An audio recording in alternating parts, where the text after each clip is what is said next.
Saya Gracia Adur menemani Anda di Kompas Pagi. Saudara Aibda Robik, anggota polisi yang menembak siswa SMK dipecat dalam sidang etik yang digelar di Mapolda, Jawa Tengah. Anggota Polrestabes Semarang, Jawa Tengah ini juga ditetapkan jadi tersangka usai gelar perkara polisi.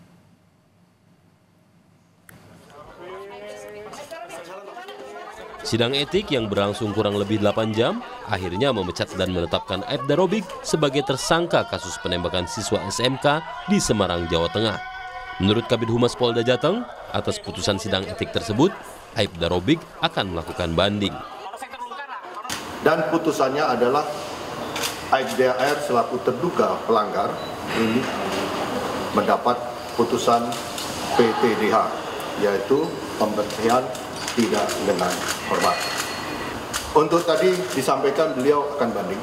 Jadi untuk banding beliau diberi kesempatan 3 hari untuk mengajukan kepada ketua sidang. Demikian. Yang bersangkutan ini yaitu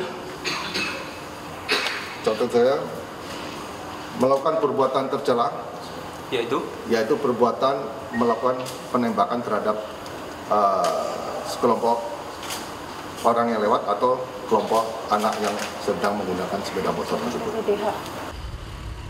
Sementara itu, kuasa hukum korban Zainal Abidin menyebut pihaknya mendesak Kapolri segera mencopot Kombes Irwan Anwar sebagai Kapolrestabes Semarang. Menurut Zainal, dengan dicopotnya dari Kapolrestabes, Polri dapat melakukan langkah investigasi dan evaluasi terhadap kasus penembakan tersebut. Kapolri itu harus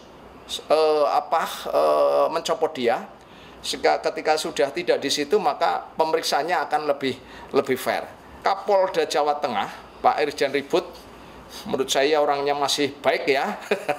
Ini segera naikkan R itu yang pelaku penembakan 3 orang siswa itu untuk jadikan tersangka. Jangan terlalu lama, jangan molor-molor.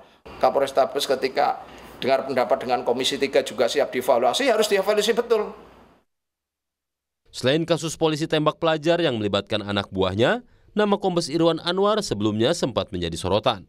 Sebelum menjabat Kapolrestabes Semarang, Irwan Anwar bertugas sebagai Direskrimsus Polda Sumatera Utara pada tahun 2020 dan analis kebijakan madya bidang pidana siber Bareskrim Polri pada 2018 silam. Beberapa sorotan atau kontroversi yang dilakukan Irwan Anwar adalah saat diperiksa penyidik atas kasus dugaan pemerasan yang dilakukan Firly Bahuri, Ketua KPK saat itu, terhadap Menteri Pertanian saat itu, Syahrul Yassin Limpo. Irwan Anwar yang diketahui menikah dengan keponakan SYL ini diduga menyerahkan sejumlah uang kepada pimpinan KPK atas kasus di Kementerian Pertanian, namun Irwan membantahnya. Selain menikah dengan keponakan SYL, Irwan Anwar juga diketahui pernah jadi bawahan Firly Bahuri saat menjabat Kapolda NTB pada 2017 silam. Selain itu, Irwan juga diduga meminta sejumlah rektor di Jawa Tengah untuk berikan video testimoni apresiasi pemerintahan Jokowi Ma'ruf kala itu. Merespons kasus polisi tembak pelajar di Semarang, Jawa Tengah, Kadif Humas Polri Irjen Sandi Nugroho bilang Polri pastikan beri hukuman pada anggotanya jika memang terbukti.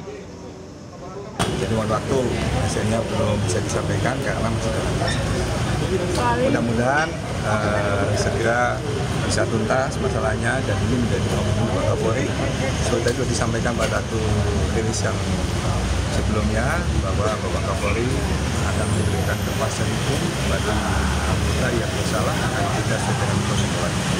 Sesuai dengan fakta-fakta yang ada, tentunya aparat Presiden akan memberikan putusan sesuai dengan apa yang dikatakan oleh pelaku yang Pada kasus yang terjadi akhir November 2024 ini, awalnya Kapolrestabes Semarang menyebut polisi menembak karena mencoba melerai tawuran. Namun, keterangan ini justru dibantah Kabid Propam Polda Jateng yang menyebut penembakan tidak terkait pembubaran tawuran. Tim Liputan, Kompas TV, Jawa Tengah.